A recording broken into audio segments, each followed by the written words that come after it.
So today turned out to be a pretty rainy day where I'm at, and since that means no golf for me, I decided I would start a project and couldn't figure out what I wanted to build.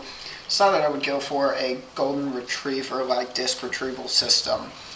Something that is collapsible, fit into my bag the same that the golden retriever does, and works, hopefully it's pretty sturdy and gives the same kind of results. I've always wanted one and never really felt like paying for one. And it seems pretty easy to build, so I'm going to spend my time today and try to do that. I put together a few things that I thought I might need for this project. I haven't done it before, so you'll be along for the ride. I'm assuming it'll turn out pretty well. It's a pretty simple project, not a lot to it. Got some pliers to bend some metal around and shape it. I found the dimensions for the golden retriever on Amazon, so I should be able to copy it almost exactly. I've also got some wire snips. There will be some cutting involved. The main part of it, I actually stole a handle from a paint bucket. You could use a 5-gallon bucket, a Home Depot bucket, anything like that. All you really need is some thick gauge wire that's not going to bend or torque or have any problems whenever you're yanking it across the bottom of a creek, a pond, a lake, whatever it might be. When it gets snagged up on stuff, you don't want it to bend easily out of shape or won't really work anymore. I also grabbed a couple of hangers. This will be for the swing arms that will rotate and have the string attached to them. These are not as sturdy. I can double them up if needed. I don't really see it being a problem though. It should attach pretty well. It's easy to bend, so I'll be able to get those nice loops around there and leave it loose enough to swing in and out and be collapsible so that I can keep it in my bag at all times. I also got a Sharpie and a ruler. These will be used to measure out the actual dimensions for the golden retriever so that I can bend this at the same dimensions and I know that it will grab and hold a disc well. Tape measure, same thing as a ruler, doesn't really matter too much. And some twine. This is replaceable, doesn't have to be what I use in the long run, but for now it'll work to test it out and just a proof of concept, make sure that what I'm doing works. And if it does, I can replace it with some stronger, more heavy duty rope in the future. So I'm going to get started off and bend this wire straight, get this handle off there, and I'll come back to you after that. Alright, so after a little bit of trouble and a lot of different methods, we got a relatively piece straight of thick wire here. Could be straighter. I don't think it's going to be a big deal in the long run. We'll straighten it out where we have to, but for now, straight enough that we can measure it out and mark the dimensions. And on Amazon, it says that the dimensions of the golden retriever are 8.5 inches by 2.4 inches. So that means the length of it's going to be 8.5, and the width or height of it when in use is going to be 2.4 inches. So all in all, we're looking for something that's about 21 inches long. And this is not quite long enough. This is only, as straight as it is now, is only just over 20 inches. So it might need to be straightened a little bit more, or you might need something a little bit longer. You might have to hit that 20, I think it comes out to 21.8 total. So I'm quite a bit short here. I'm over an inch short. So straightening this more isn't going to get me to where I need to be, but it might help a little bit, and I don't think that a little bit shorter in length is going to be a big deal in the long run. We'll try it out and see what we get. If in the end I do need something longer, then we'll try it again. But for now, let's start marking. I don't want this to meet at the corners, these two ends. because then I can't do anything with them, and they're more likely to bend and move and everything else. So what I'm going to do is first take my 20 inches, figure out what kind of length that does give me.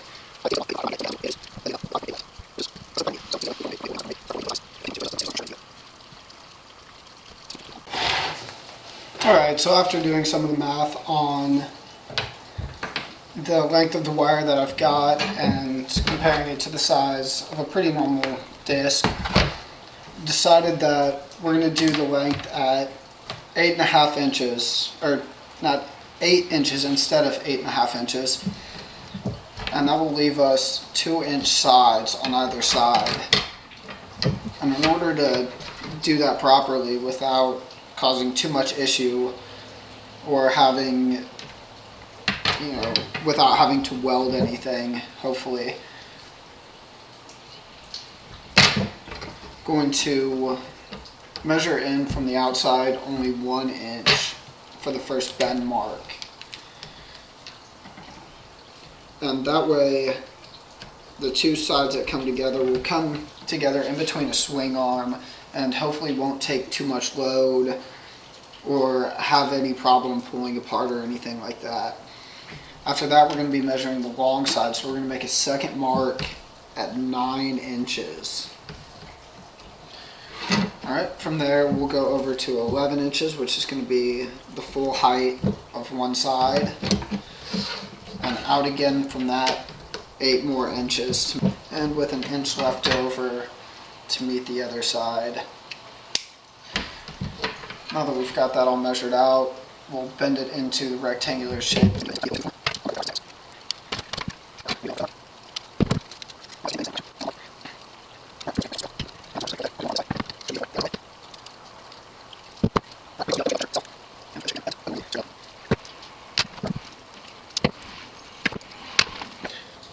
I'm going to get started by straightening this wire out as much as needed, and then we'll come right back to you.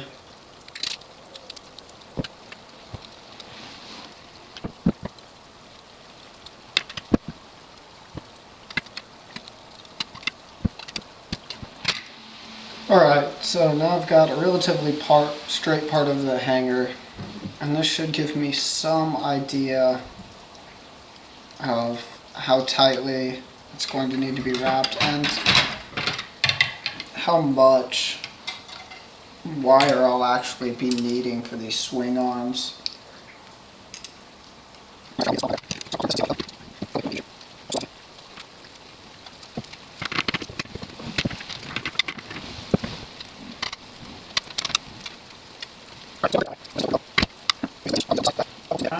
So that's about how one arm is going to look.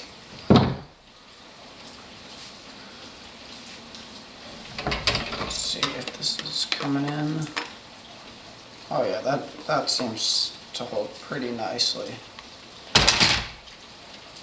So snip off this end with, I think I'm going to use a fair amount of excess, even though it will keep me from using the other side of this hanger for the same one. Let's cut it right down the middle and see if we can keep this all out of one hanger for a little bit easier project.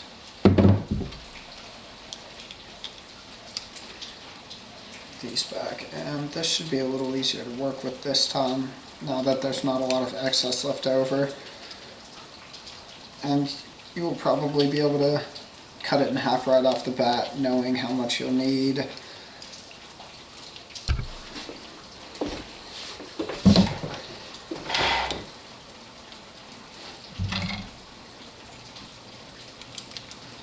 Alright, so I ended up with one side a little bit shorter than the other, and it offsets it a little bit. I'm not sure that would be a huge problem all in all, but you can just stick the needle nose pliers through the loop we created up here and spin this one and hopefully set it back over the other direction a little bit more. There we go. It's a little tight to move, not a big deal. Still have the option of swinging it either way, depending on what will hold better. But it is pretty sturdy. You know, just this one side only. The other side has a lot left to do, but it does hold well. It swells nice and easily, but it'll stay closed also. So let's get to work on this other side.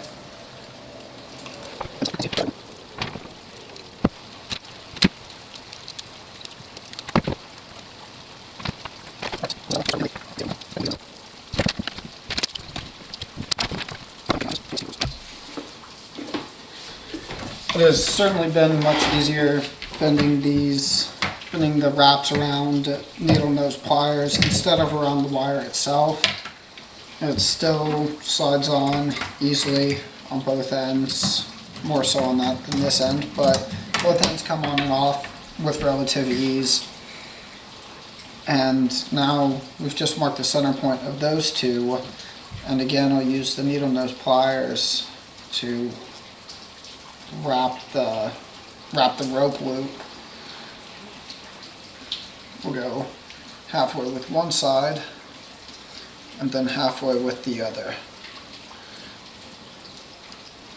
And this time we end up with much more uniform, well-spaced look without nearly as much trouble or bending. So I'm going to slide this on the same way that we have the other end on, just over this gap. Again, if you try to wrap it that way around the needle nose pliers, you will have to put the far end on before you make these bends. So that's our general look. At the moment, I'm going to go figure out how I would like to attach this. After searching around for a bit, I was trying to find something metal that would clamp down on it pretty well and keep kind of the look that it had going, which isn't a great look, but it's definitely useful. I wasn't able to find anything or any heat shrink wrap or anything. All I could really find was this hose that's a slight bit too big to fit around it snugly. So we're going to wrap up the metal a little bit on the ends with just a touch of electrical tape. And once it'll be nice and snug, get it to where it'll be nice and snug underneath that rubber hose that we've got. And from there we'll add a dab of super glue in there to get it to stay.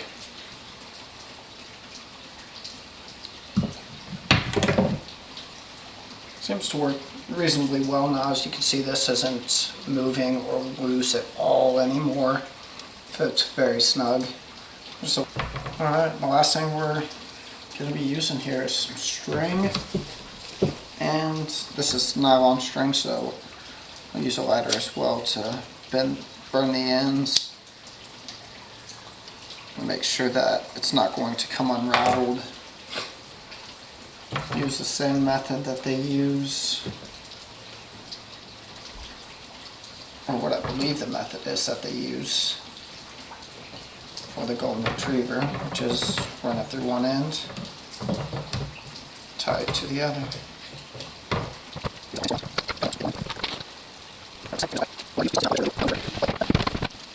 Once it's done raining, I guess we'll take it out for a test drive in the pool and see how it goes. Thanks for watching, guys.